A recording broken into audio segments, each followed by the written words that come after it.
आज का हमारा टॉपिक है साबुन।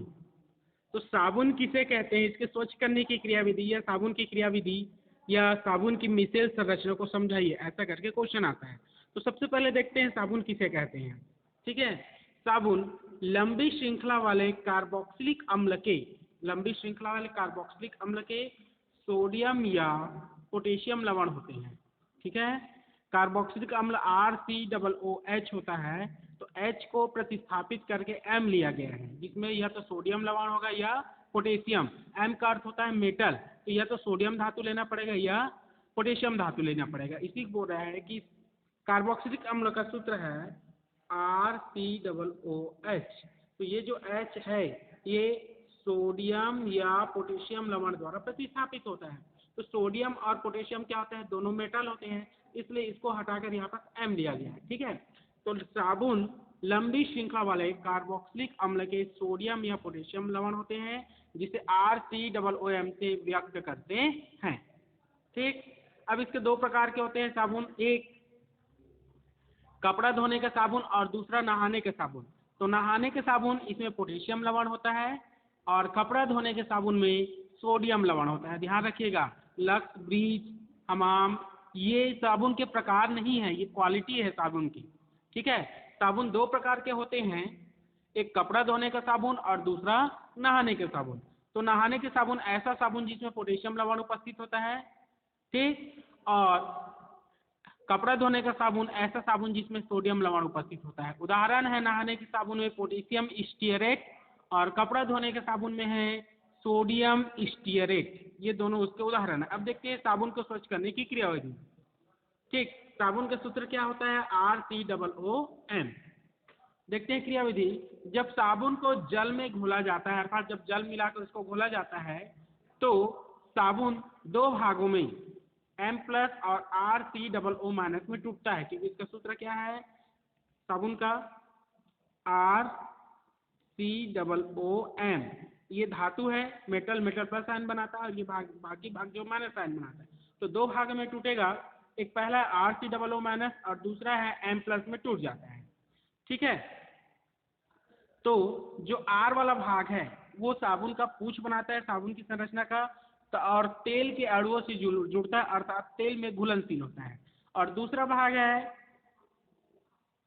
COO- भाग, जो साबुन के सिर बनाता है और जल में विलय होता है। यहाँ पर कुछ चीज छूट गया, देखिए, जब साबुन को जल में घोला जाता है तो वो दो भागों में टूटता है, M+ और RCOO- आयन में टूट जाता है। फिर RCOO- आयन के दो भाग होते हैं, पहला है R और दूसरा COO-। तो R जो है एल्किल मूलक है, यह साबुन का पूछ बनाता है, साबुन की संरचना का, और तेल के अणुओं से जुड़ता है, अर्थात तेल में घुलता है। जबकि COO- आयन भाग सिर बनाता है और जल में विलय होता है। देखिए, ये साबुन के एक अणु का संरचना है। ठीक, ये नीचे वाला R जो पूछ बनाता है और वसा ये तेल में घुलता है, और ऊपर वाला जो हेड है गोल वाला, ये COO- जो सिर बनाता है और जल में विलय होता है। ठीक है, ये कार्बोक्सिलेट आयन कहलाता है। अब देखते हैं आगे, ये साबुन की मिश्रित संरचना है, देखते रहिएगा कैसे कार्य करेगा। जब कपड़े में साबुन को लगाया जाता है या रगड़ा जाता है, जब कपड़े में साबुन को लगाया जाता है या रगड़ा जाता है, तो साबुन का ऋण आयन भाग मैल या तेल के चारों ओर इस प्रकार व्यवस्थित होता है कि हाइड्रोकार्बन का पूछ R जो है अंदर की ओर जो मैल में घुलता है या तेल में, तथा COO- आयन भाग सिर जल की ओर होता है। देखिए, ये जो गोल ब्लू कलर में दिख रहा है ये समझिए मैल है या तेल है। ठीक है, अब हमने देखा था कि जो साबुन का पूछ वाला भाग होता है वो तेल में घुलनशील होता है, और जो हेड वाला भाग होता है वो जल में घुलनशील, अर्थात ये जल की ओर रहता है और ये तेल की ओर रहता है। और इस प्रकार आपस में व्यवस्थित होकर एक मिसेल का निर्माण करता है। ये मिसेल संरचना कहलाता है, साबुन की मिसेल संरचना, जिससे कोलाइड का निर्माण होता है। अब ये कोलाइड जो रगड़ने पर, जब कपड़ा को रगड़ा जाता है तो पानी की धारा के साथ झाग के साथ बहकर ये अलग हो जाता है, और इस तरह से साबुन साफ हो जाता है। सीधे से शब्दों में ध्यान रखिएगा कि जब साबुन को कपड़े में जल के साथ रगड़ा जाता है तो साबुन का R वाला भाग तेल में घुल जाता है और COO- आयन वाला भाग जल में घुलता है, और एक मिसेल संरचना का निर्माण करके कोलाइड बनाता है। और जब कपड़े को पानी में धोया जाता है या रगड़ा जाता है तो वो पानी के साथ बहकर अलग हो जाता है, जिससे कपड़ा साफ हो जाता है। इस तरह से साबुन अपना कार्य करता है। ठीक है, अब देखते हैं डिटर्जेंट पाउडर या अपमार्जक। आप लोगों ने सर्फ यूज करते हैं, निरमा, लेकिन निरमा एक क्वालिटी है सर्फ का। ठीक है, घड़ी, निरमा, सर्फ एक्सेल, टाइड, ये सब क्वालिटी है। असल में होते क्या है ये, तो देखते हैं। जैसे साबुन हमने देखा था लंबी श्रृंखला वाले हाइड्रोकार्बन के सोडियम या पोटेशियम लवण था, कार्बोक्सिलिक लंबी श्रृंखला वाले हाइड्रोकार्बन अर्थात कार्बोक्सिलिक अम्ल के सोडियम या पोटेशियम लवण था।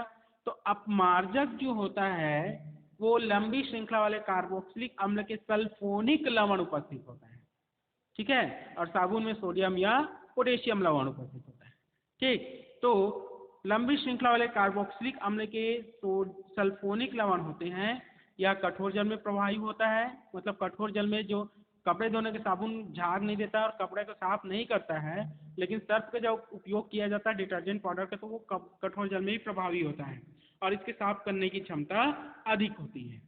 ठीक है, कभी कभी अंतर आता है साबुन अपमार्जक में। क्या अंतर है, तो साबुन लंबी श्रृंखला वाले कार्बोक्सिलिक अम्ल के सोडियम या पोटेशियम लवण होते हैं, और अपमार्जक लंबी श्रृंखला वाले कार्बोक्सिलिक अम्ल के सल्फोनिक अम्ल के लवण होते हैं। ठीक है, दूसरा, साबुन कठोर जल में प्रभावी नहीं होता है और अपमार्जक कठोर जल में प्रभावी होता है। तीसरा, साबुन के स्वच्छ करने की क्षमता कम होती है और सर्फ के स्वच्छ डिटर्जेंट पाउडर या सर्फ के स्वच्छ करने की क्षमता अधिक होती है।